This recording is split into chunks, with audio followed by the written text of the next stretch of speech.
do it! I can't. Remember how you first found me?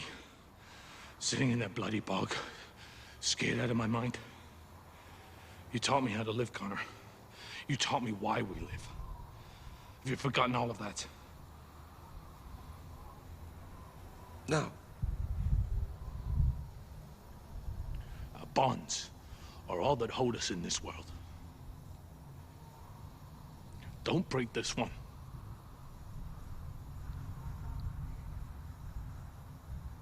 Please, Connor. I'm begging you.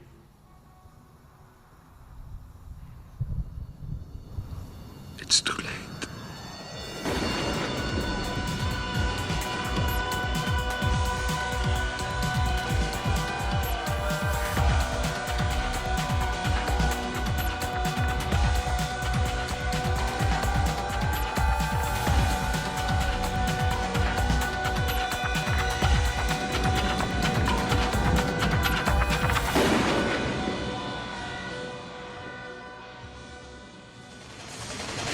It sings like an angel. Just listen. Welcome to the Highlander Rewatch podcast, where each and every week we talk about another facet of the Highlander universe. I'm one of your rewatchers. I'm Keith. This is Kyle. This is Eamon. Keith, for the last time, it is not Eamon's preferred pronoun. You got to stop it. Well, Yeah. the compliment stands. You sing like an angel. Thank you. Would you care to grace us with so how about you sing the theme song to Highlander Endgame for us? Endgame. It's the Endgame. This is beautiful. Great. It's like I'm in the cinema again. I haven't been in the movie theater in a year, and I feel like I'm there. What's the last movie you saw in the cinema? Oh, geez. 1917? Was that the name of it? Yeah, I think that might be the same for me. Wow, Yeah. how about that? It's I can't remember. Weird I feel like I'm ready to Valentine's say Day like choice. Spider-Man Into the Spider-Verse, and that movie's like 3 years old. I must have seen something after that, You surely, must have. but maybe Cats. not. Did you see Keith, the last movie you were supposed to see. Oh, I in did the see Cats. theater- Cats was You the saw last Cats in the movie I theater? saw in the theater. What a choice. It was you great. made. I mean, That's- it wasn't great. It was hysterical, but I feel like the last episode you were supposed to see in the theater, I think we were supposed to see Sonic the Hedgehog, but then yeah, and then something Oh. fell through. Yep. What a last hurrah that would have been. yeah, another ridiculous looking movie. Very good.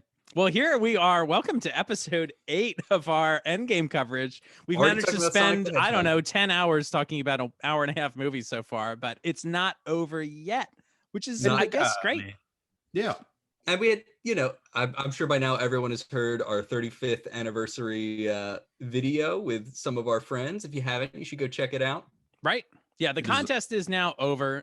So thanks everybody for playing, I guess. I don't know. And Yeah. congratulations to whoever the winner was. We're recording this before we pick the winner with our number generator or whatever. So congratulations to them. But it was really fun to do that with everybody and celebrate 35 years of Highlander. The original motion The picture. original. Would you consider getting together for a podcast reunion for the 35th anniversary of Highlander Endgame? No. Only if it was a fist fight between us and the other people in attendance, Oh, interesting. metaphorical or literal. Huh. Hmm. Because I feel like other people may not agree with our approach to this particular film. Don't Oh, quote me on that, but that is the sense I get. Many Well- don't, but many do. many That's do. true. It is a fandom divided. Yes, Much like Endgame itself. that's right. Brother against brother, Klansman Oh. against Klansman. Duncan! There we go. Cal, Jacob All right. Cal. Well, how about we Jacob, kick go. it off? We're not going to do any reader mail this time. We're going to save that for the end. We've gotten a bunch of reader mail, of course, about Highlander Endgame. So we're going to do our own episode on that. Like our own episode. They're all our own episode, right? I suppose. This is true. Is Well, maybe they're all God's episode. You ever That's think right. I about guess that? everything does belong to that dude. The big boy. The big boy. Very good. All right, but we guys want to play a game? You guys want to Let's play do a it. catalog game? Yeah, let's play the catalog game. Yeah, okay. So, Hey, I'm just trying to tell us all about the big Jesus. okay. Something else to get us emails about, huh? Hey, All right. if they want to email us about Jesus, Right? keep them coming. This is baby. not an invitation for emails about Jesus. I want that to be perfectly clear. Send them to Matt Getz of Florida. At Yes, do what's- that. Okay, very good. All right. Yeah. So we're going to play the catalog game. So the way this works is I'm going to read an item description out of the Highlander catalog, and Eamon and Kyle are going to do their best to guess the actual retail price at the time of that item within 20%. If you get within the closest within 20%, you get to give your opinion first at the end of the episode, which doesn't really like count for all that much ever usually, but even less so in this scenario, in this format. But whatever. counts And for you do get my everything. respect, though, so don't forget it, guys. Don't All right. blow it. That's right. Okay, so are you guys ready? I'm ready. Let's do it. All right. So let me bring up the old catalog picture here. It's going to be fantastic, obviously. Here we Mr. Fantastic. go. Mm-hmm. Boom. You guys getting a peek of that? Yeah. Yeah. All right. So we're reading today we're continuing to read out of the 1996 Highlander catalog. And this particular item, there's actually two, so I'll show another picture as well. Let me get the page open here. This is the denim jacket More rebar. or rebar. So here's the one. I'll read the description and then Gotta show get you the that other. rebar. How's that sound? Yeah, let's do it. Great. Denim jackets. A denim jacket is basic adventure outwear, built to weather any situation and structured to look good after the most outrageous encounters. Strong. Structured to look good. Yeah, you know how they structure clothes? Yeah. What? Yeah. Strong, Clothes do have soft. structure. Oh boy. Get out. Sure they do. I mean, everything has structure. What are you? Remember that clothes store Structure? That's right. Mm. Mm. Very Please good. write All right. us in if you've ever shopped at Structure. Is that a real store? And about Jesus. Yeah, there's one at the Liberty Place Mall in Philadelphia. That's a place I don't go. I go there every day. No, Yeah, Bad okay. things happen in Philadelphia, baby. All right. that's right. All right. Very good. Strong, soft, and enhanced with superior quality embroidered Highlander logo. Available in stonewashed or black with royal sleeves. They're the Ooh. same price. So here's the first one. Here's the other denim jacket. These are both yeah. That's the denim. real Yeah, deal this is the right one, there. right? Are those like mouse turds at the bottom? What are those? Oh, yeah, they do look like. Or like I think that is like rabbit pellets? lava rock, and that I don't know if you can see my mouse. There's that lizard up at the top here lurking. Ooh. lurking Oh, by that the looking jackets. weird.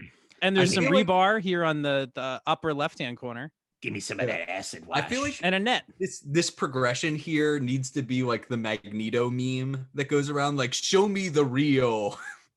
Such like, show me the real Highlander jacket, and then it's this Ooh. one.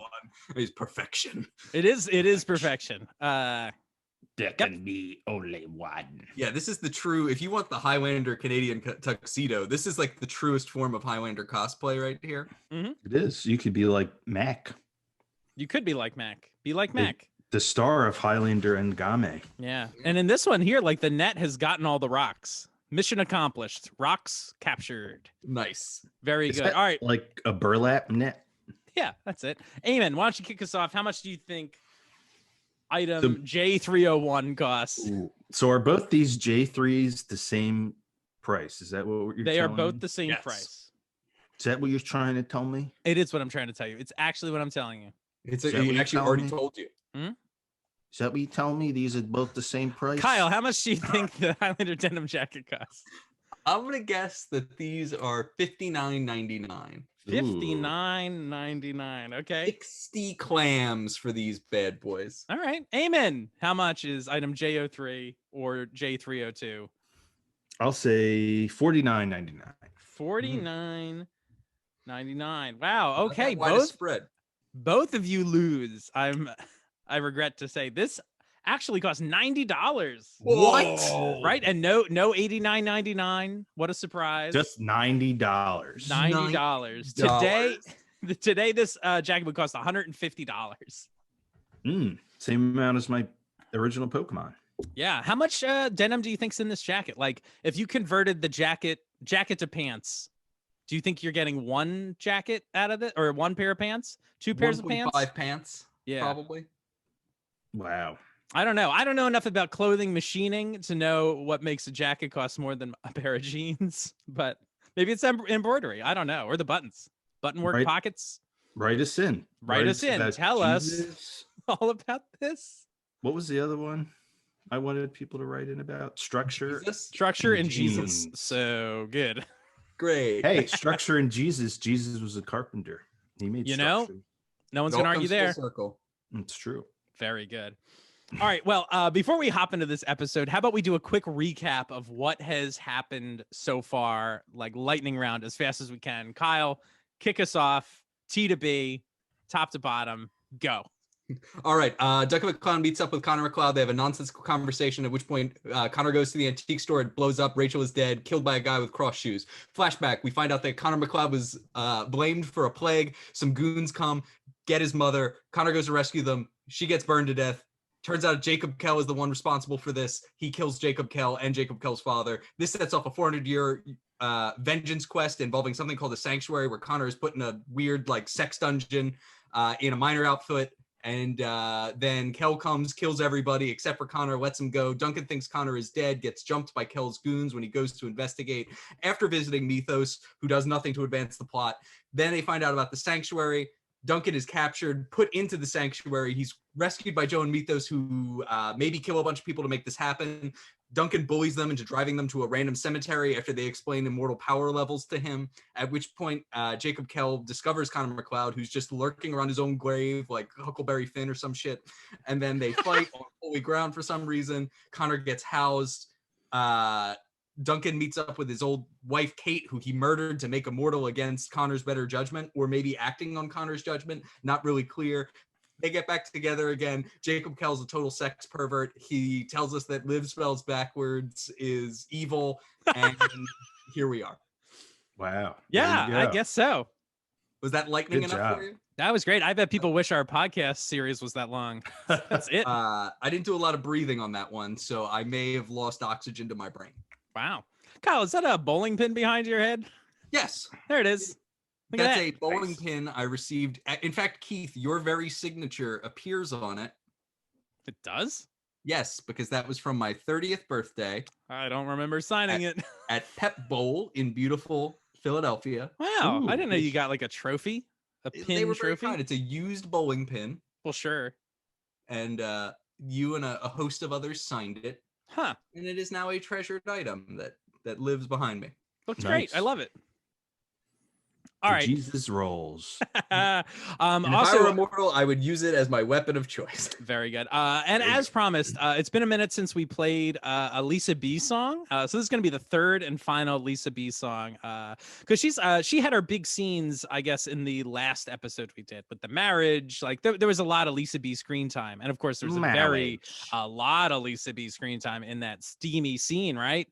That's right. What scene is That wasn't gratuitous in any way. Let's watch it again. Yeah, let's watch it again. Okay, so I'm just going to play a few seconds of this. Also, reminder everybody out there, our show is, of course, a video now on Facebook, but also on YouTube. The YouTube, what are they called? Copyright bots. They scroll through the videos and they try to find little music things to mute. So sometimes this might be muted. I don't know. I might pause it a decent amount so the bots don't flag it as copyrighted material. There we go. Lisa B. And if we, this is very cheesecakey already, but also if we talk, does it disrupt it? No, we can talk. Yeah, we can. No, does it disrupt the bots? Yeah, that'll help. Yeah, there we go. Fair use, baby. We got glasses. We got fashion. You think this is where the fashion thing comes from in the movie? Like they made her like, I don't know. We got aerobics, denim.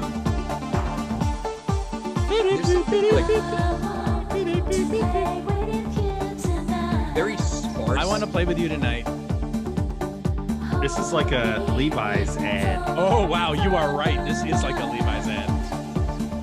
Also, it's funny how much of like the bangs in this are like back, but Yeah. Here, I'll skip ahead a little. I mean, it all looks exactly the same. So here we go. It's been a while since I've listened Oh, drum break. Madonna or anything like that. But like, I don't remember like the backing tracks feeling as sparse as all these music and stuff. Oh. Right? Like, there's just like not a lot of music. Yeah. It feels very hollow. Hollow Yeah. Man.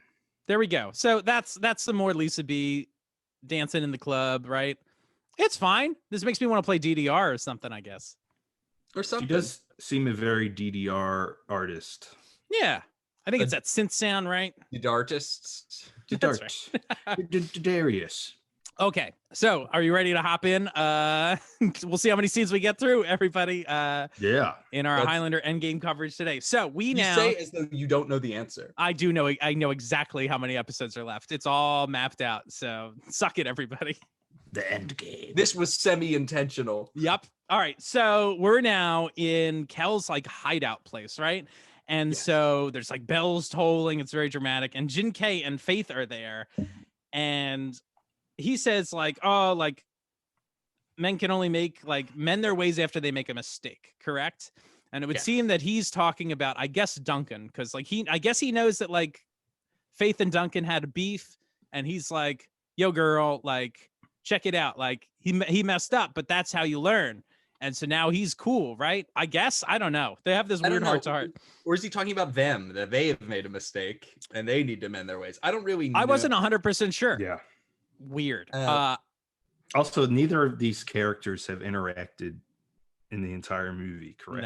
No. Before this very moment, they've had no interaction. They were both there in the antique shop, but there's no direct interaction between Does anyone think that this scene was supposed to take place before they had sex?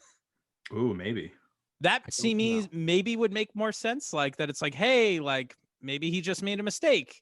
And then she's like, you know, maybe he did. I'll go visit him. And then went and was still like, no, I'm still mad. I don't know.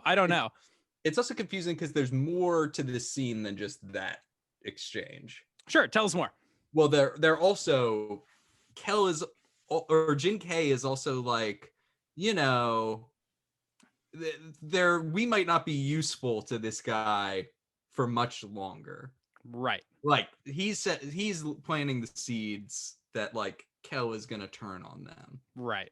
Which, spoiler alert, he is forecasting something that's gonna happen 30 seconds from now. Yeah. Yes. Right? Like this isn't a chance for character development or growth or insight into these people.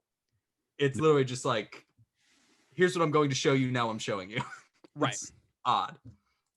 I do have two things I'd like to point out in this scene because I can't help it. One, so Kell is like watching them have this conversation. Like he's up in some window, right? Anybody like, what the hell is he wearing? Do you guys see this? I have a picture to show you. And I kept pausing and I was like, what, wait, what is that? What is up? What is, what is he wearing? Is that an apron? He's cooking the dinner. That's, I think, what it is. That what it's supposed to be? He's like baking?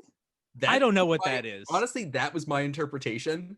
Whoa. Because that is insane. And it's just such a quick shot. Like they That- designed this outfit for him or bought it or whatever it was. Like, Look at his hands. what? Yeah, right? Look at his hands also. Interesting. Fascinating. I like that does look like an apron. I don't know if it is an apron, but it looks like an apron. It's strange because like right here, it doesn't look like it's a separate piece of fabric. It looks like it's a design, but it's like a dress, maybe. I don't like, or just is it supposed to be a robe? Like monks' robes. Yeah. I like the idea though that like Kell slaved over this dinner.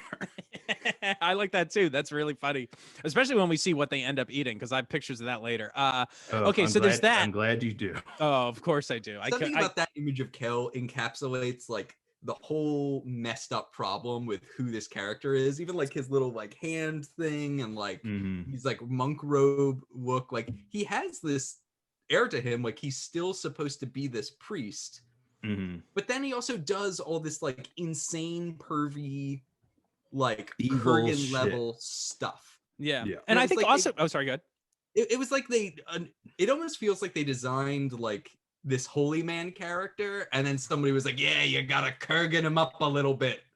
Like, I was gonna say also the way he dresses, I was gonna say they like Xavier St. Cloud him up a bit too. Like I think he's like a sharp dresser in this movie. Like again, like very unlike the Kurgan who's got like this like heavy metal punk rock persona thing going on. Like, no, he's wearing like nice clothes and stuff and hats and like, I don't know, it's and hats, whatever. He's wearing the Lisa B collection. So The Lisa B collection, right. yes. So of course he's very stylish. He has that like pork pie hat that's like over the That's right, and a man of the mystery. dome. That's Yeah. right. So the other thing I wanted to play in this scene was here. I'm just gonna play it, and we're gonna talk about what happens because I've tried to point it out every time it does.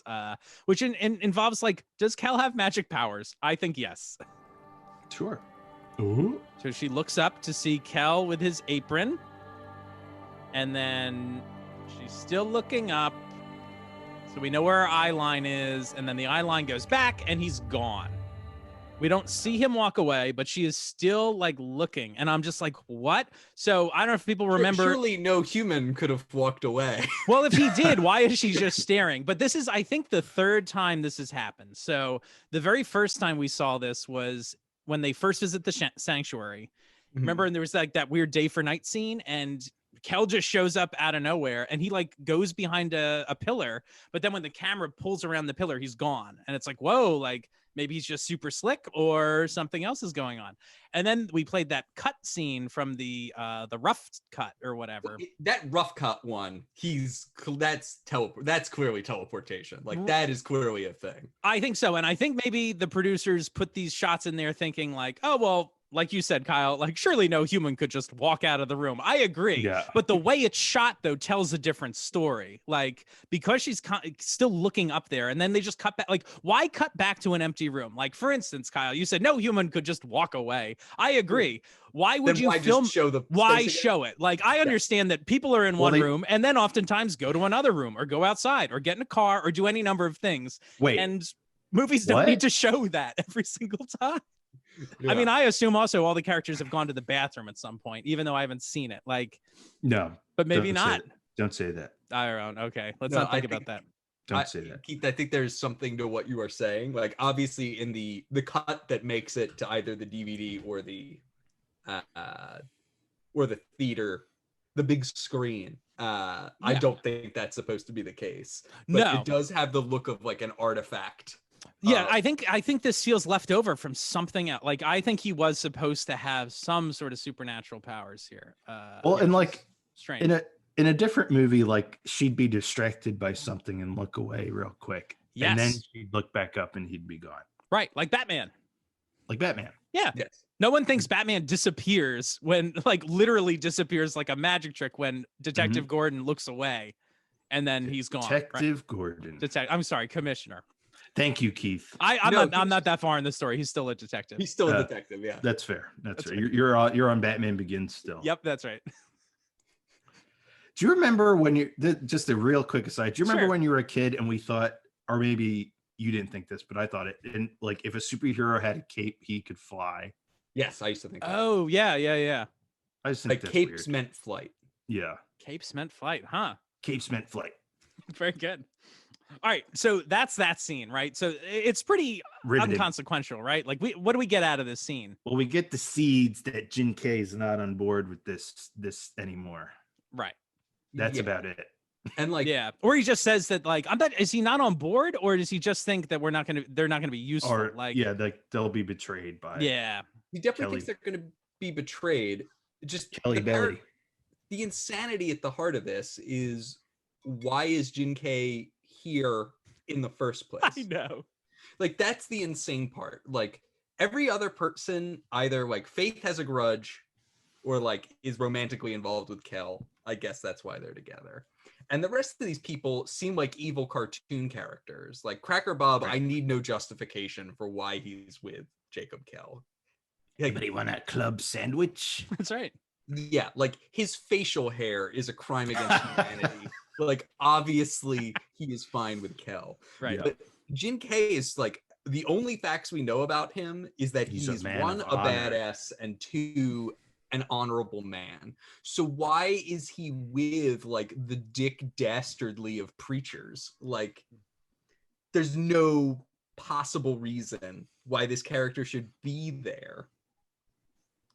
Not Because the producers wanted Donnie Yen. Yeah, so like the concept that there might be a falling out is puzzling in the first place. It's like, why'd you fall in? Right. Very good. All right, so now we cut. This is the Last Supper scene, right? We get, so we're still inside. I want to say something about this scene real yes. quick. When I first watched this movie like years ago, like the set design of this scene, like I hated it. I was like, this looks like a TV movie. Like this doesn't look like a real movie.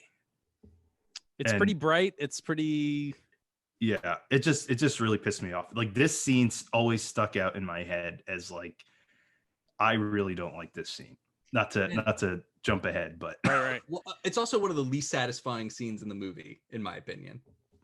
Well, let's talk about it. All right, so we're in this place, which I do want to mention that like is where I don't know if there was debate about this, but like Kate's apartment is like here. Like, I don't know if anyone saw the window on like, the windows are like designed the same way. So like, I don't know. We were discussing like, well, is this Kate like lives in this, whatever this compound is, this like religious. It's either that or she lives in another weird church.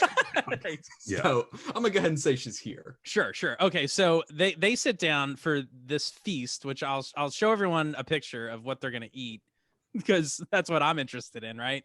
But here we go. Everybody's sitting down. Kell spent all day baking just like entire loaves. It's just bread. And then Kate, I think it's great. Kate is just eating a salad. And I guess it looks like romaine lettuce or iceberg lettuce. It does. Doesn't it look like iceberg? It looks like they went to iceberg, right ahead. It looks like they went to the supermarket and bought like pre-made, like, just muffins and like things out of plastic containers and opened them up. That's what's going on here. Look at how brown all their food is. Like this isn't a nutritious spread. It's not a nutritious. It's all these carbs. It's all carbs, man. It's all white and brown foods. All right, and there's that crazy window, right? All right, sorry. Yeah. And not to pick nits, but what else are we doing here? We got it. Why are they only seated on one side of the table? Because it's the Last Supper, man. I guess. But that was famously attended by 5 people. Yeah. Like, why?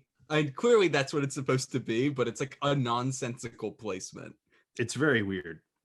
There's also like all this religious stuff. We did talk about this a little bit, like with the devil thing. Eamon, you mentioned that like the 666 number. I mean, that's what's about to become important here.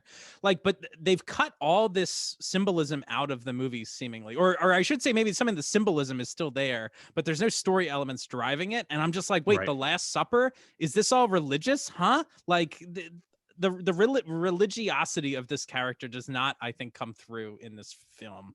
Which Religiosity, my favorite Denzel Washington movie. That's right. It's okay. It's actually irksome. Yeah.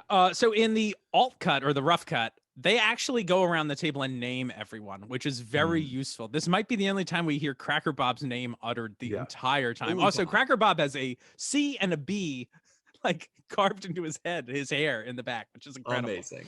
But also, if you watch the theatrical cut, he says nothing all movie. So not only do you not know his name, like I don't think he ever speaks. Nope. So Kell's like, you're all part of this great journey, a 400-year quest for justice. And I'm just like, this is all about Connor. This is another problem I have. It's like, he enlisted all these goons, it would seem, just to screw with Connor. And now he's like, and that chapter's over. It's like, well, what about all this what's this other thing you're doing? Like, I feel like we need something bigger. Like, he doesn't need these. Nothing he has done in this requires these people. Not a thing. Like, they're just there. You are my flock. All right. So nourish my soul. There's other like fucking lines in this too. Like he just out of nowhere says, the giver and taker of creation, baptized in blood. It is the living that matters after all. He says that out of nowhere. Like it's just said. And I'm like, huh? Like, what are you talking about? But in the rough cut, it makes so much more sense. In the rough cut, he takes swords off the wall And while he's taking them off, he says like this is the giver and taker of life or whatever. It's like, oh, you're talking about a sword in the regular the producer's cut of the movie. It's just said, and it's like there's no sword to reference. It's like, what are you talking about? Anyway, should we play this clip? Yeah, I think that would be. I Last suspect a Supper? lot of people will have not seen the rough cut, so Sure. we're adding utility here. Now this is, let's see here. This is the all right. We'll see some of the Last Supper here. Delicious. That's right. The food, I mean, I know we talked about it. The food looks horrible. No, let's just keep. I have in my notes like let's keep talking about the food, please, because I like fucking hate it so much. Anyway, here we go. I see tonight as a celebration of the spirit. To all of you who continue to stand by me, even those who might waver. Uh-oh. Naughty boy. You are my flock. What? You. Is he having a sexual experience right now? It's so gross. Wet dream. You are all part of a great journey. CB. 400-year quest For Camelot. for justice. Okay. Yeah. The lighting is different here. My friends. Ooh. What? Instrument of that justice. That makes sense. Oh, I guess so. Maybe I didn't see that little bit of a. And taker of creation. Oh, okay. So we barely see the sword. Baptized in blood. I'll pause real quick. See this box on the wall? I think that's where he pulls the sword out of, right? Mm. In the other version, I don't know. So there's just Yeah. that real quick insert shot of the handle of the sword. It's less. I just don't understand why they cut some of this stuff out. It really is weird to me. It definitely would have been more clear the other way. That matters. After all. Awkward. Oh, Jin K. Yep. Like an angel. Okay. Look at his earrings. It's nuts. Oh. Jin K. What? All right. Can we pause too? Yes. I want to talk about like what do we think of Jinkei's sword too? It's like a single-handed like English broadsword. Why? Yeah, it's an odd choice for this character. Right. I guess Also- he just couldn't fit his spear under the chair. Well, that's probably true, but like also he's about to get decapitated. Sure. Like he could have taken one step back and been out of range, but like this guy who just went toe to toe with Duncan and is supposed to be this badass goes out like such an insult. Like he Yep. just gets housed. And like side note, of course, then there's going to be a quickening. If any one of these people just like took a step back or did a single thing to resist, like he would get his quickening and then they could kill him. Sure. Yep. But like he's able to just slaughter all 5 of these people in a row right now with no resistance whatsoever. Nope. Using these swords that will never come back again, even though he just declared them to be the instruments of his justice. This is crazy. Also, it's another reason why that motivation there needs to be more motivation to these goons. Like you said, Kyle, why do they do this? Why don't they just take a step back? Like why don't they build into the story element like what, like, again, he's building some weird religious thing, which again really isn't part of the story. Like we're kind of cobbling that together from what we know about the script and some behind the scenes stuff. But like, why not make their sacrifice part of that goal? Like, I want to be part of like your vision of the future, so kill me, right? But like, this isn't about that. Nope. No, he just seemingly betrays and murders them. Yeah. And they're cool with it for no reason. Yeah, All right, let's keep watching. They don't resist. I don't get it. Boop. Duncan having his Jedi visions again. Yep. All over the Aw, wheatloaf, man. Not the All wheat over. loaf. These shots of like the hotel, Ugh. I'm just like, Look at all the blood, and he smiles. This guy is cool with it. yeah. This is bananas. Okay. Till the day we are reborn. What? Oh, What are all the beads? Where'd the beads come from? All right. This isn't going to make sense later, but we'll talk about that later. Also, yeah, they're just eating carbs. Look at that. Bread. Yep. And He didn't alcohol. This is actually not cook the healthy. main course because he knew this was Yeah. coming, so he just Yeah. gave him the apps. And I think that's also supposed to be a Last Supper thing, like this is my body broken for you. Got it. Think of this as I murder you. Yeah, this is your body broken for me. Like For that's me, yeah. right. There's also like an appetizer sampler there with like the mozzarella sticks and the onion rings and the Oh man, poppers. that would have been great. Why wasn't I that the Last Supper, huh? It would have been great. This is my cheesy garlic bread broken for you. Yeah, Judas would have been like, whatever. Yeah. Yeah, man. Who It's needs okay. silver when you've got cheesy garlic bread? Yeah. Okay, so also this seems to imply like Duncan is sensing this again. So I do think the repetition of, and we can talk about now that this is edited together differently here than it is in the theatrical cut. In the theatrical cut, this whole Last Supper sequence is like fused with the Connor Duncan showdown, which we're going to see in a minute, which I think is pretty solid editing, that both of these like forces kind of come to a head and there's like a big power up for, I guess, both of the main characters, right?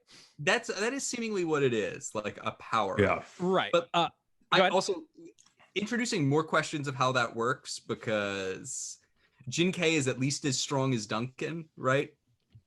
Sure. Yeah. And like, if we're being invited to think of things in that way, he just like absorbed at least one Duncan's worth of ability. I'm sure that's not supposed to be how this works, but like they invite you to do that kind of absurd math. So Yep. I don't get it. Doesn't make any sense. But the way this is re-edited now makes it seem like Duncan is sensing the deaths of these people, which like awakens him. Where in the rough cut, Duncan just gets the buzz and is like, wait, what's going on? I got to investigate. And that's why he's like flipping out in the hallway or whatever. So it's weird because like through re-editing the sequence in this way, it has like, again, implied there's a new ability in this movie. That it's actually beyond, like, I was willing to believe it's like, well, it's because Connor and Duncan have a special connection, right? They're kinsmen. It does go beyond that as far as the movie tells us, right? It would seem. Maybe, but then I guess we're supposed to think that he could just be getting the buzz because we're about to find out that Connor is on the roof. Yes. But I agree that the way they edit it does make it weirdly ambiguous, and this movie does seem to posit, again, like Jedi powers for these people. So Yes. All right, let's finish watching this little quickening here. There we go, a little float. Look at that. Look at this. All right.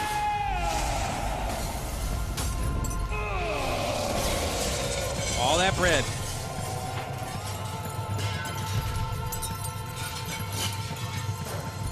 How do you guys think about the way they visualize the quickening here? Do we like the quickenings? Do we like the floating?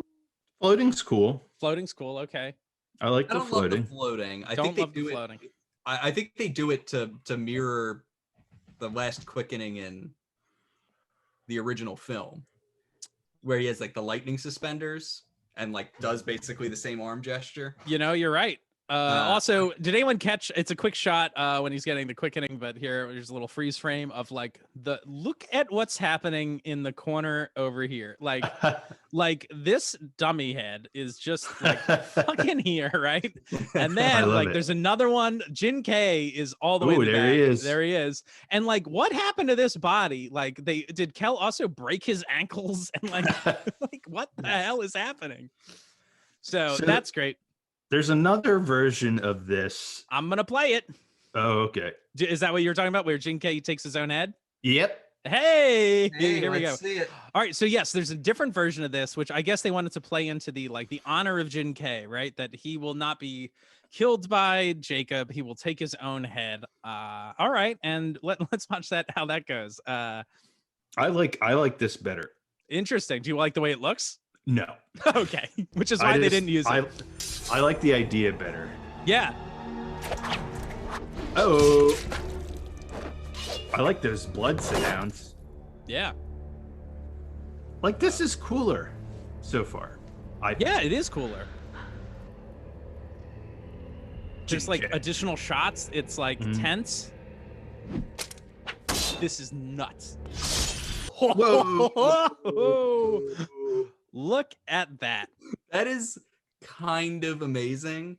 Also, the way that's edited makes so much more sense because and I believe that's also closer to how at least that sequencing is closer to what the theatrical cut looked like. Where I believe he starts taking heads, Jin-Kei takes a posture to resist. Whereas here, I think this posits that the only person resisting still goes out in one shot like a punk. Like a punk. Very good. Well, there's the end of Jin-Kei, huh? Like that idea. And they should have kept that in the movie, even though it looks horrible. Well, it does look horrible, which is too bad, but it is an okay idea. Like, again, it tells us something at least about characters and like, it's more, it's so weird how much substance they took out of the movie.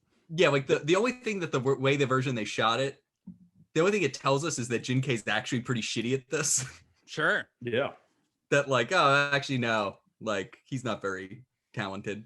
Sure. And Kyle, you mentioned like, where do the beads come from? What's going on here? So again, the way this is edited, so how do we think this ends? Who's the last person who dies? Kate, right? Lisa B, baby. Yeah.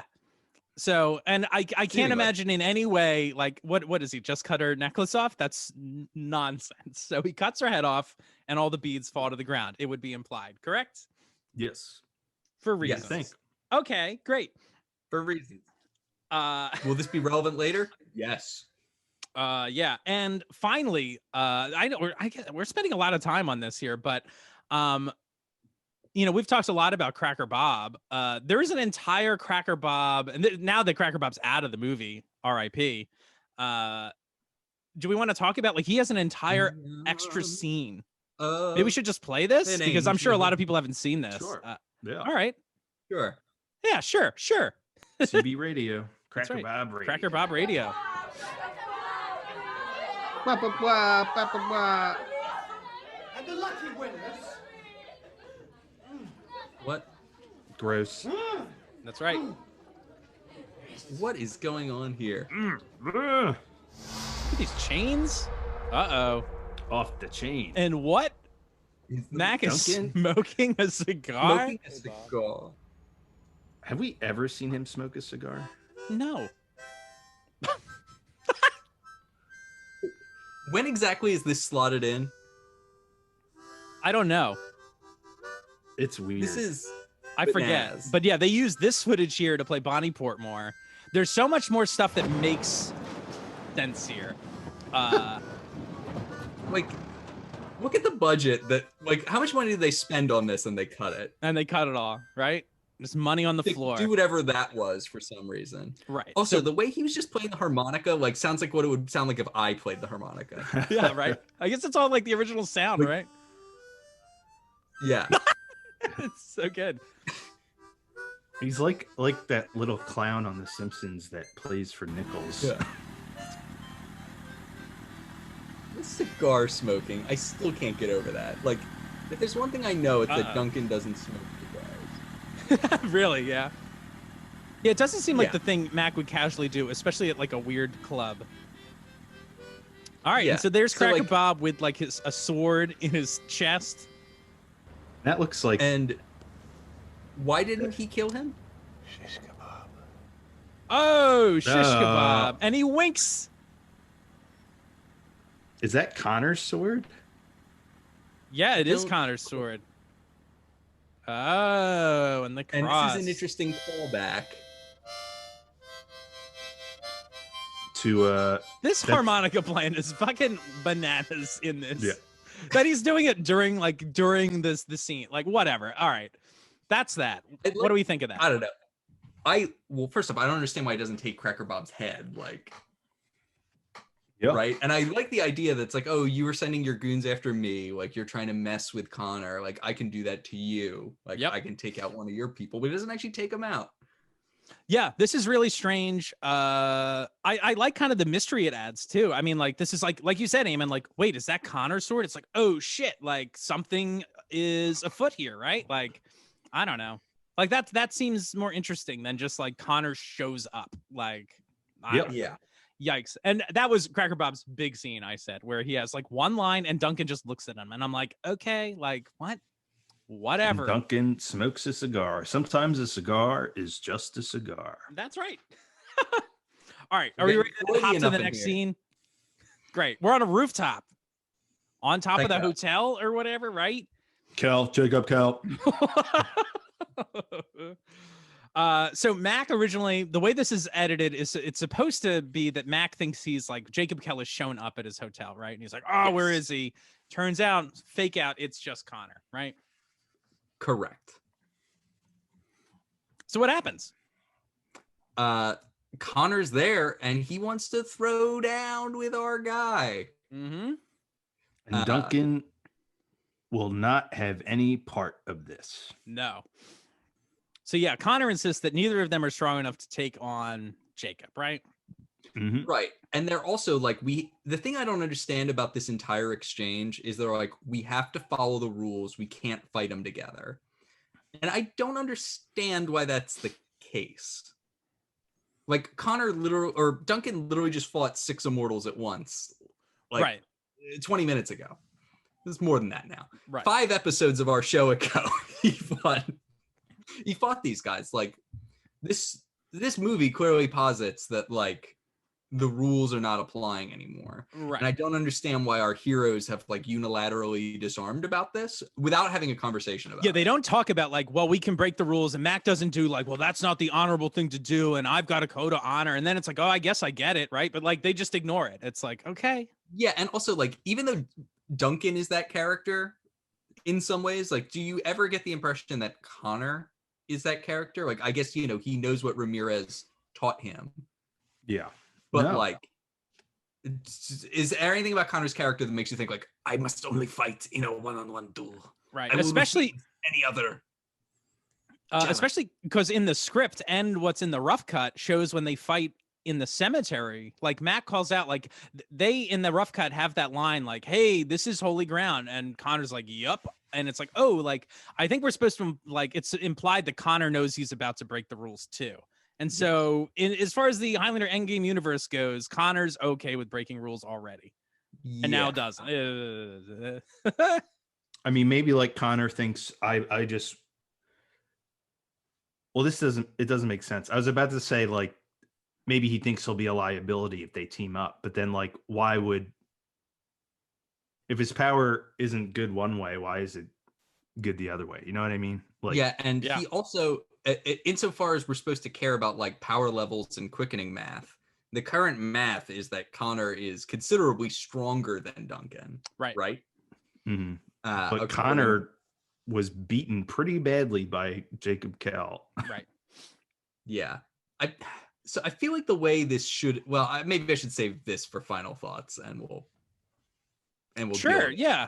I mean, I have some thoughts too on like lessons to be learned from this, and like, you know, I once again, I'll say now, and we'll talk more in our closing remarks, but like I find this film like devoid of like any sort of like true meaning, like in a weird, like to use a nebulous term, like spiritual meaning. Like when you say like, well, what's a movie about? Like you can say like, oh, it's about the battle between good and evil. It's about like learning to forgive yourself. It's about these things. And like there's almost elements of those in this movie, but like they don't, like if somebody said, what's this movie about? I would say, I don't have a fucking clue. Things happen.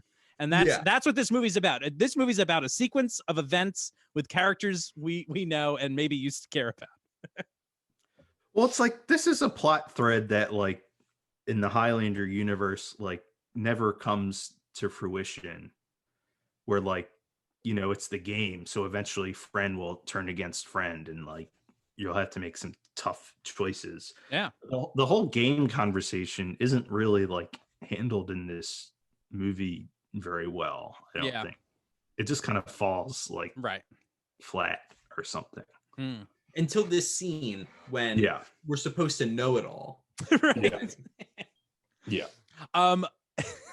I do like the way this like fight is structured and the dialogue in it. Like, Yeah. I mean, while we're complaining about like perhaps like the reasoning for them doing this doesn't really add up. Like, I like the way they like fight and talk and like I don't want to fight you while they're fighting, and this has like some real dynamic stuff in it. You know, I think which is this good. is the best part of the movie. It could be, yeah.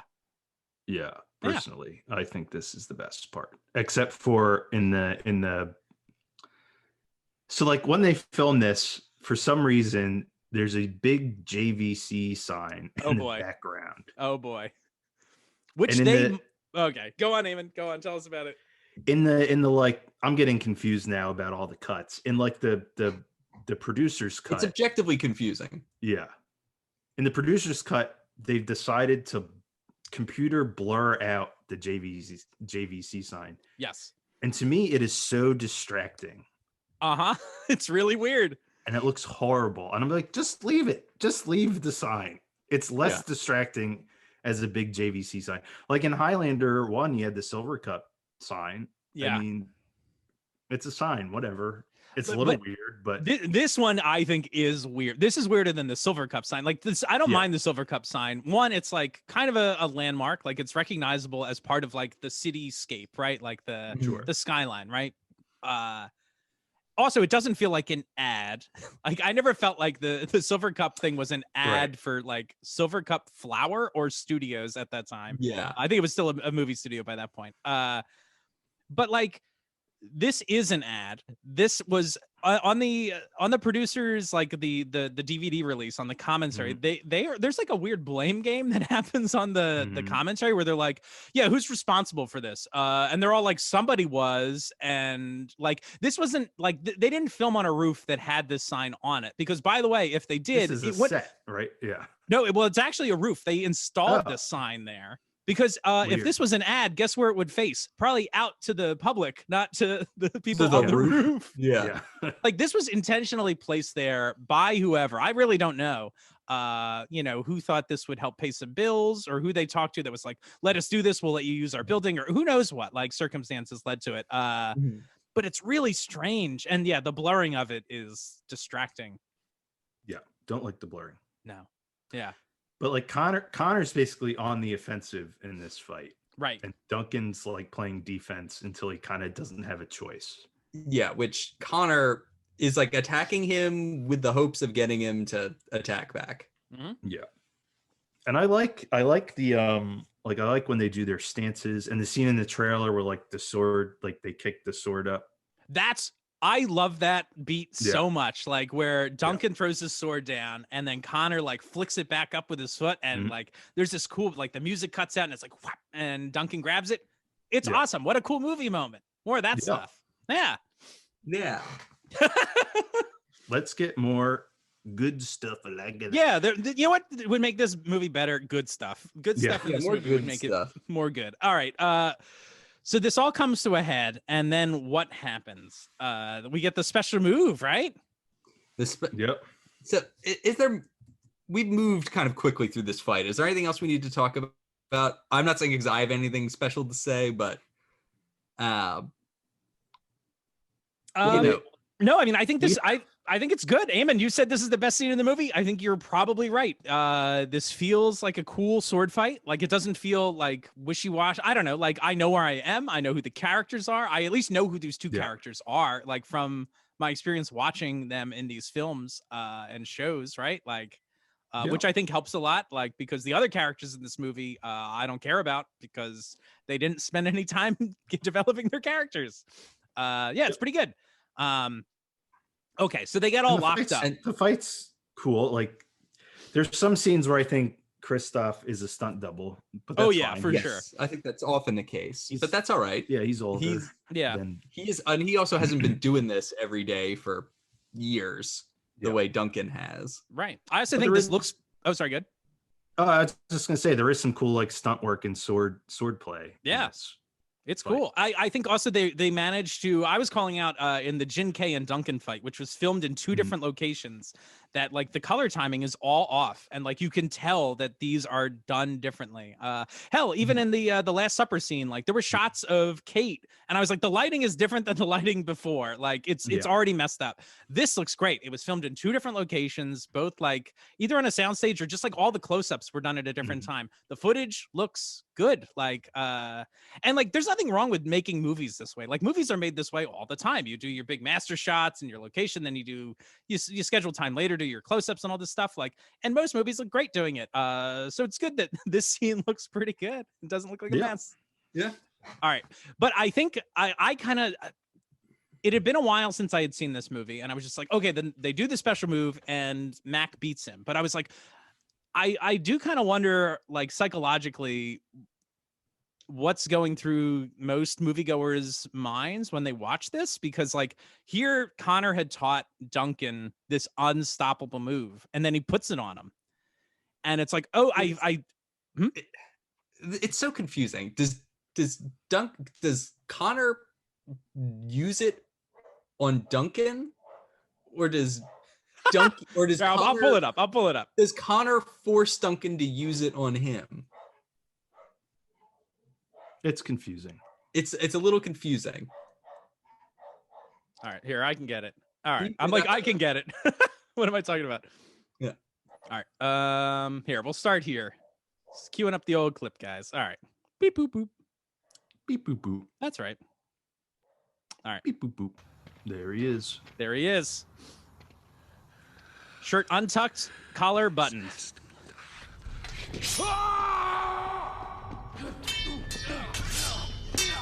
No, Connor, not like this. Come on, stop. Connor, stop. Duncan. Wait, hold on. All right, now I am confused too.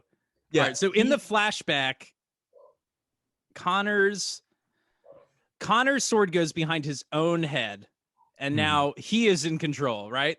Yes. That's how that's supposed, like the illusion that Duncan is one. But in this, so Connor is able to put the sword behind Mac's head somehow. Yeah, so he is essentially forcing Duncan somehow to use the special move on him. Which it's like, you just don't have to do it. I don't know. Huh.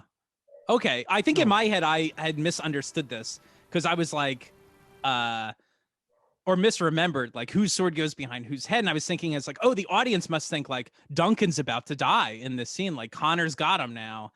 But then I'm like, well, then how does Duncan figure out how to like counter the move? But that's not what's happening here. So, okay. All right. So I guess Connor just puts himself in a no-win situation. Right. I guess, but it's like Duncan clearly has agency. He could just not do it. Right. I mean, is it supposed to be implied that if Duncan doesn't do it, Connor's just going to cut his head? I don't know. I guess. Huh, I guess all right. that's the situation. It's also just like, I don't know. I feel like a lot of the dialogue around this is somewhat muddled. Like, because Connor's like, everything we have ever done has led us to this moment because there can be only one. But it's like, that's not actually why you want to do this, right? Like, Connor's basically I think we're supposed to think Connor's basically suicidal. Yes, 100%. Like, and he's just like done with this. I don't think that's set up enough too in this, that like that's the real reason Connor wants to do this. Like he's given up, which I think would be, I mean, I mentioned earlier, like there needs to be more to this. And I feel like that, like the will to live is what helps Duncan beat Kell, not power levels, you know, I don't know. Yeah.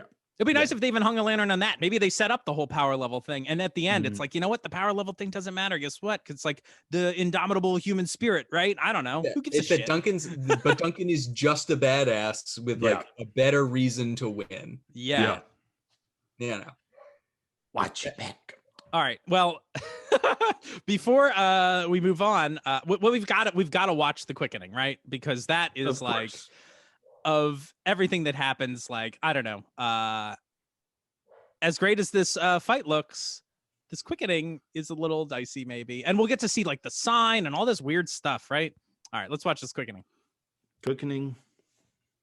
All right, so they fight. All right, here we go. Ooh. Oh. What? All right, so we get this like zoom over fast Hang footage glider shots. Yep, right. Highlander 1. Nice.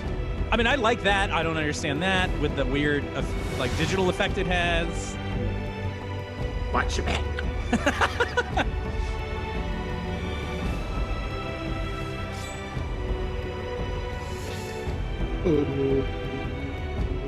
All right. Like this has got like a blurry Vaseline look. All right. Hole in his eyeball. The blurred out. There's the blurred out sign in the back. That just takes me right out of it. Yeah. Now it's blurred again and it's red. It almost looks There's like, like what is like now. look at this like this is like a screensaver they put over Connor's body. All right, moving on. Don't like that. Oh, JVC. JVC, it's right there. It's so big. Everybody in the apartment complex just lost their cape. Yeah. all the direct TV links are done. There we go. Not a great quick thing, I gotta say. Yeah, I guess not, right? I mean, it's nothing interesting as far as like, I don't know. Yeah, I almost wish they played this one a little different. I like the flashbacks with Connor, except I don't like the weird music video aesthetic. They've like they like digitize a bunch of them up, and it's like I'd rather it just be like a nice like tribute to the character of Connor McCloud, right? Yeah, I wasn't nuts about like the zoom into the eyeball. Okay. Yeah. I mean, it's like good performances. They're doing good acting. I was thinking about that this morning, actually. I was like, you know what? Like, well, we even talked about Bruce Payne a bit. Like, is he doing a good job? Like, I don't think I blame a single actor in this movie for anything that happens. Like, I think Adrian Paul like gives 120% in this movie. Like, I agree. I think actually Adrian Paul does do well. I'm not sure I agree on Bruce Payne, but okay. I mean, like enough. Bruce Payne obviously is like acting way over the top and like hamming it up and like, you know, chewing the scenery and all that sort of stuff. Adrian Paul seems like he's given all the martial arts stuff like his all. When he's got to get emotional, like he does it. Like I think Adrian Paul does a great job getting emotional and like, you know, demonstrating that stuff to the camera. And I think Connor's okay too. Like it's good to see them together. I just feel like the stuff they're talking about in the editing is just a train wreck. So yeah, and it makes it work, especially in the Connor scenes. The thing that works, I think, is like the happier interactions, like the scenes like getting a hot dog, friendship work. Yeah. The dialogue on like the sadder scenes is like so heavy and like that it's like that's hard for me. Right. Yeah. Wow. Yeah. That was my favorite part of the movie. Cool. We can stop there. Roll the credits. There they go. Your credits come down, Eamon? Yeah. Oh, interesting. Oh yeah, I guess they go up. They do go up, huh? Do they always go up? Yes. I don't know. Like they never like go down? I mean, write us at highlanderrewatch@gmail.com to tell us which movies have credits that go down. I'm sure there are credits that go down, but come on. Yeah. How would you feel about a re-edit of your favorite movies to make the credits go down? Yeah. That's like going to be my new quest. Yeah. To make the credits good. What is stupid? I don't know what I'm thinking. Just in my head, I was like, do they always go up? It's a great question. Like my blood pressure. Uh-oh. It always goes up. Mm-hmm. Well, weirdly, I'm like weirdly. Guess what, everybody? That brings us to the end of this episode. Ooh. Well, not the very end. We still have to, of course, play a game. Game time. Let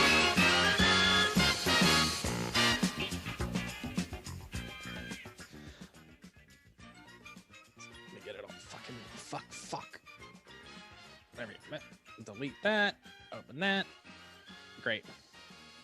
All right, it is time to play a game. Kyle and Eamon, you're going to go to head-to-head in the final third round of the Highlander Endgame DVD trivia game. Are you guys ready? Well, I'm ready. Ready as I'll ever be. I'm so Eamon, you won the last round, so you did. This is Kyle's chance to make up. I don't remember who won the first one. I don't have that written down. I think it was me, but I could be wrong about that. Wow, so this is could be for all the marbles then, huh?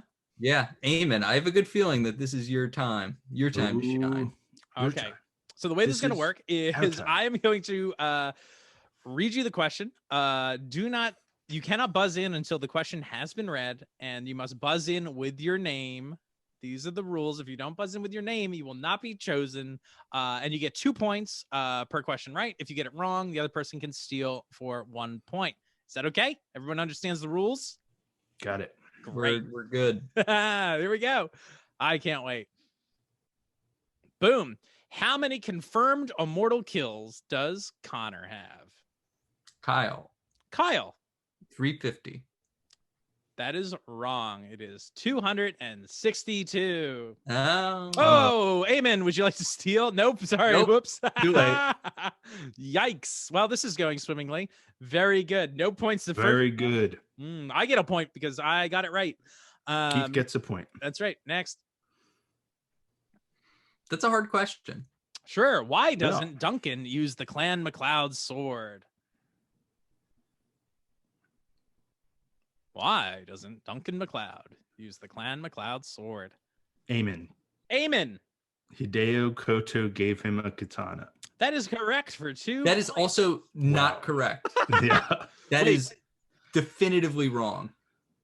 Oh yeah, I guess that's not like yeah, he doesn't have like the Clan MacLeod sword on him when Hideo Koto gives him the sword, right? Yeah. So when I hear the phrase the Clan MacLeod sword, what I actually think of is Connor's sword that he uses to bury Heather. What if we're talking about season 4, episode 1, Homeland, Kyle? Well, that's like a claymore, but he never possesses that. That His is never cousin does at that hotel. Yeah. There you go. It's a So, hotel that sword is- now. That is also not why he uses it. Like, it doesn't belong to him, is the answer to the question. Well, I'm pretty sure that the Highlander DVD trivia game is canon, so that's right. this is insane. It's also nuts that this is now all of a sudden just being like, hey, what do you know about the series? Yeah, right. Yes. Because lots of people. Oh, sorry. Go ahead. I was just gonna say, lots of people, like whenever I talk about the podcast, like one of 4 things happens. Like either they don't know what Highlander is, they only know about the movie, they only know about the TV show, and then some people know about both. Those are possible answers. I agree that that encompasses the range of possibilities. But everybody, like the Highlander movie people might just be like, "What the fuck are these questions?" If Right. they never watched the TV show. I do want to clarify a bit of that too, because in some previous rounds of this, there was a question about boxer shorts, right? That I think was a little confusing for people. And there was also a question about oranges, right? Like his orange juice business. Now, I didn't show you because they're honestly not that interesting. There are 5 or 6 Watcher Chronicles on the DVD, but they're not like the Watcher Chronicles that are on the series DVDs, where like they're like stats, like who were they, when were they born, who did they train with, and then like gives a history. These are basically just like trivia pages, like hidden trivia pages on the DVD. And so I believe this has a corresponding Watcher Chronicle that mentions like, hey, Duncan got his sword from Hideo. Like, so the idea is like you're supposed to explore these DVDs, like because these menus are like hidden. You have to like click around, and all of a sudden it'll highlight, which is I guess kind of fun, right? I remember thinking it was cool. But like if you explore all the DVDs, then you can play the game. Explore all the DVDs. That's right. That's right. All right, ready? Next one. Eamon, you've got 2 points. Kyle, you got nothing. Ooh. What is on the hilt of Connor's katana? Kyle. A dragon? No. Eamon. Wow. All right. Wait, really? A lion.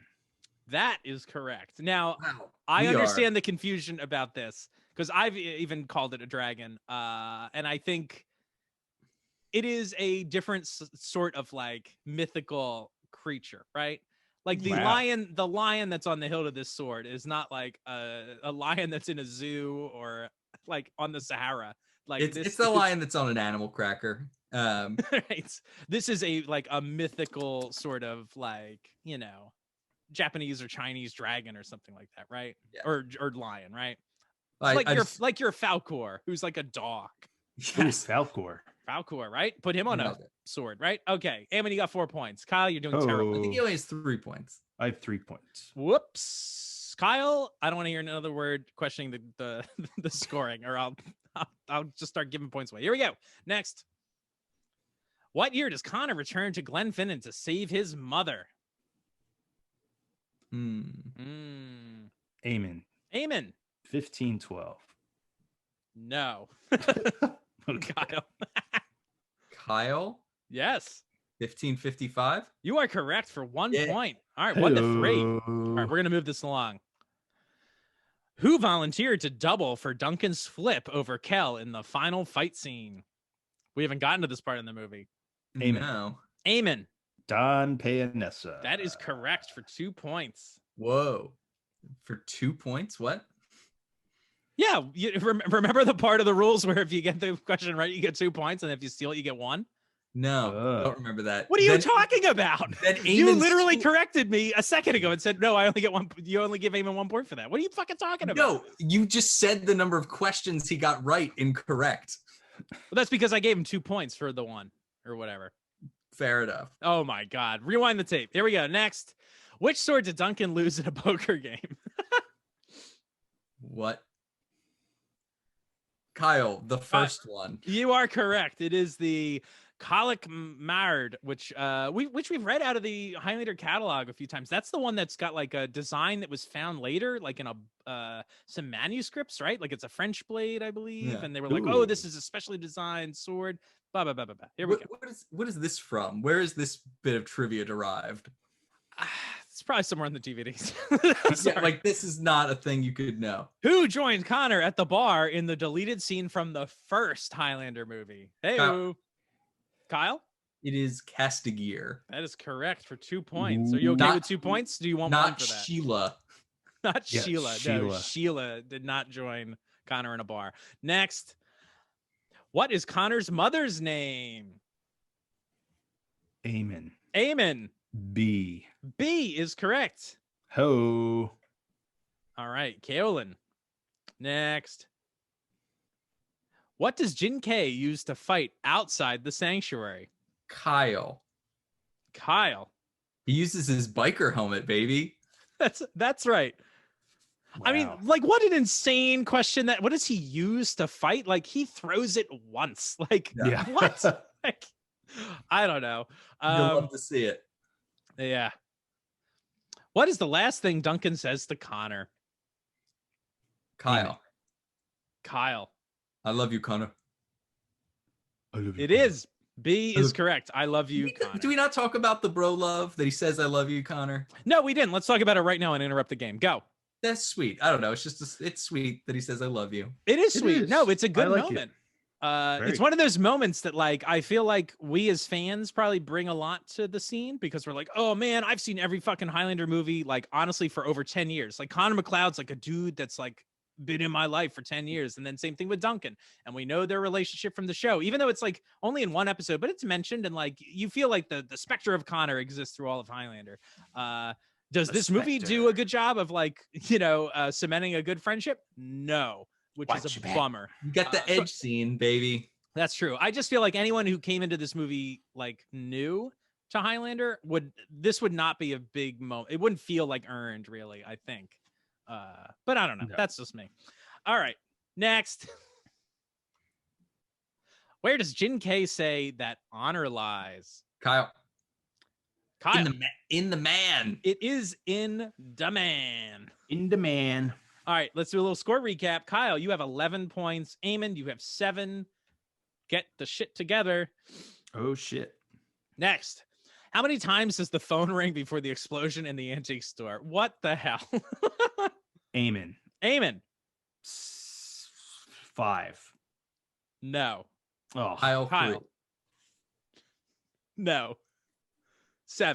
7. That's 7. crazy. Isn't that crazy? A lot of phone ringing. That's Doesn't a go long to time. go to the machine, huh? All right. That's a lot of rings. Yeah. What drives immortals to kill one another?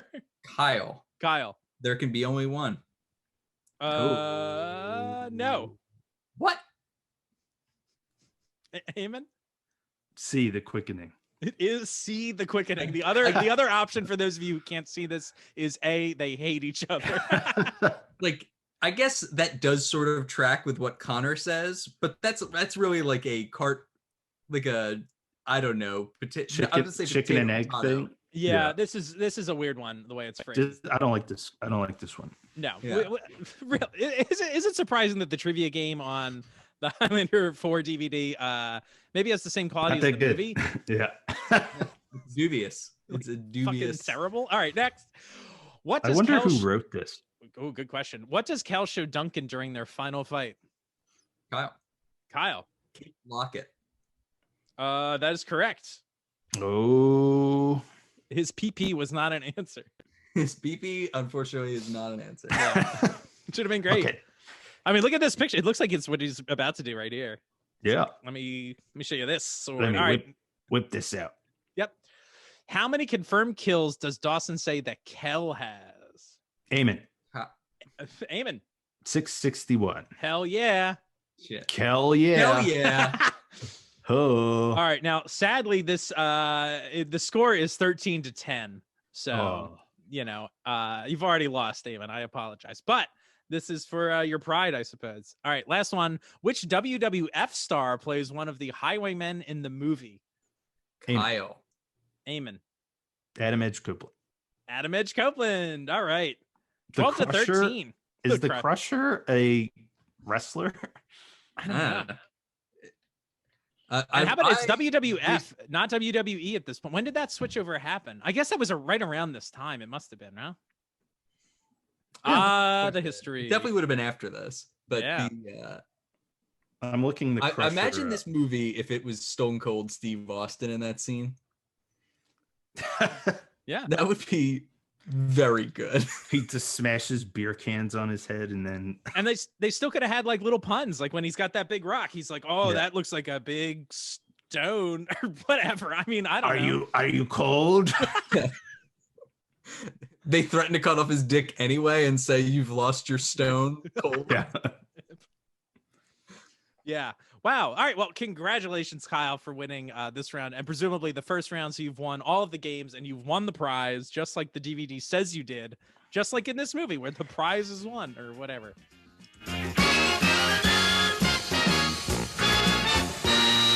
Yeah. All right. Good work, Eamon. Final Thank thoughts. you. What Good do work, we Kyle. think of the riveting 2 scenes we managed to get through?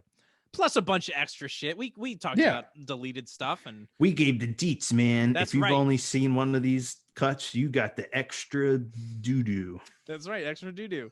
Yeah. How do we feel about this movie? Last Supper scene. Keith, not a you fan. actually have to go first. Oh. Oh, good point. All right. There's elements of this movie I like, right? Like, I mean, I'll say right now, I like the Connor Duncan fight. While I think the motivation for it happening isn't earned, it is a cool, like, if it was earned, everything that happens on screen is cool for me. Like, you just need dialogue to preempt all that to like earn it all, right? The Last Supper scene, like, I want to like that too. Like, I like this idea of like heaven and hell and like Christ, Antichrist or whatever. And again, we'll talk more. I'll save some of my comments for our final wrap up. But I kind of think that's neat. But again, it's just like, it's so shoddily done. And the editing choices they make in the DVD cut compared to the rough cut just still baffle me. I don't, as they say, as the line in Highlander 1 says, what does baffled mean? Like, that's what I'm asking. Like, I am baffled at so many of the choices. And typically runtime choices have to do with like, and it's not as important anymore because people, watch movies from their couches. But like, you want to be able to show, like, can you show this movie 10 times a day in a theater? Or if it's a little long, maybe we can only show it 6, right? And it's like, that's money on the floor. Like, let's tighten it up, get more air times in, or show times, and then we make more money. But like, that doesn't work if nobody wants to see the movie in the first place. Like, and the movie is very short. Like, this doesn't like, I don't know, hurt it time wise. Like, I can't figure out what really drove it. Like, did they feel like it was a sluggish movie? Like, nothing about this movie feels sluggish to me, including the rough cut. So it's strange. It constantly just feels like things are happening. I'm like, next and next and next. Like, the pace is very fast. I was just so taken aback when Kell so easily kills all his goons. I was just like, what? They're gone? They're gone? Yeah, and it just, it doesn't make any sense because we've already just set up that Jinkei maybe knows this betrayal is coming. Right. They seem to like when he kills Carlos, this is not the first of his own goons he killed. He killed Carlos. Right. Carlos, it's implied that they're there involuntarily in some way. Mhm. Right? Yeah. That like Carlos is almost a hostage and he kills him. Right. Here, they seem to like welcome death. Like that's what they've been here for the whole time. But like that's not what we know about what little we know about his relationship with these people is the opposite of that. Yeah. So like if he's gonna turn on them, why aren't they all like on their feet ready to take him down together? Yeah. And I've argued about like some sort of like spiritual aspect, like something deeper, like philosophical to this. Like there could have even been some explanation of like expanding kind of the notion of the quickening. And again, if Kell is supposed to be some quasi-religious leader, like, no, you live on in me, right? Like be part of me and I will take you to like the promised land of the end of the game, right? Like, would you rather be with me or some, I don't know, like any of those things. That's very similar to what I was going to say next episode, but I'll say it now. So his reason for this vengeance quest, and I don't think he needs to be on a vengeance quest at all really to make this work, but his reason for being on the vengeance quest is not good enough. I think we all agree. Like Sure. He burns the mother to death and like the father dies, but like it just doesn't seem strong enough. There's all this talk about like what happens to your essence and your soul. Yeah. Like his beef about this should be that because Connor made him immortal, he can't get into heaven. Oh yeah. And he can't be Right? reunited maybe with his mother or something, or, you know. Like he's father. a priest. He like I guess we're supposed to think he takes all this very seriously. Like if you believe that someone gets a quickening and it like literally eats your soul, like that has all of these implications for the next life. And like if you take that seriously, I can see why you might be very upset about this turn of events. And like Yeah, that's good. Yeah, I like that. And like maybe that's why he has this flock of people, is because like he's got something akin to what you said, like this theory about how immortal souls interact with the afterlife, and that's why they're literally a flock and not, you know, his hostages, or why they might accept death at his hand because maybe he thinks he has a way forward for them. Yeah, I don't know. It's something. There's got to be something. It's a thing that would like kind of explain this a bit.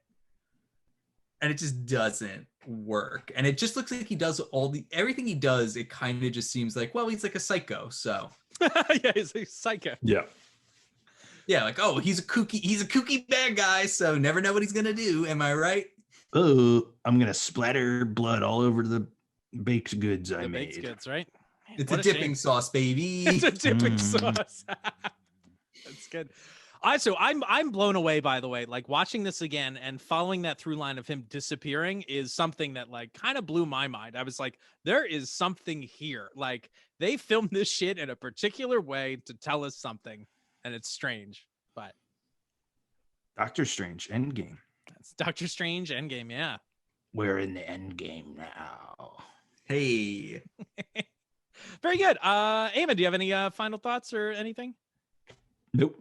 All right. Well, I will tell all our listeners out there, just because I'm sure people are ready to check out of this movie, or maybe they're enjoying it.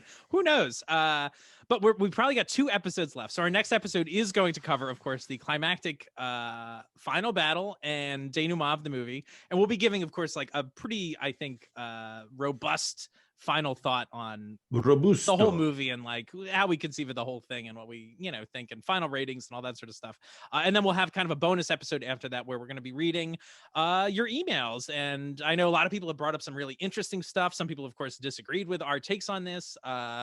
So we're going to delve into all that as kind of a cool retrospective on our review. We're already doing a retrospective on a review of the movie, but it'll be very cool. Yeah, very cool. But it'll be interesting to, you know, we've obviously given our takes, but then we're going to go back and, you know, deal with some of the criticisms of our takes or whatever. I don't know. It's going to get nuts.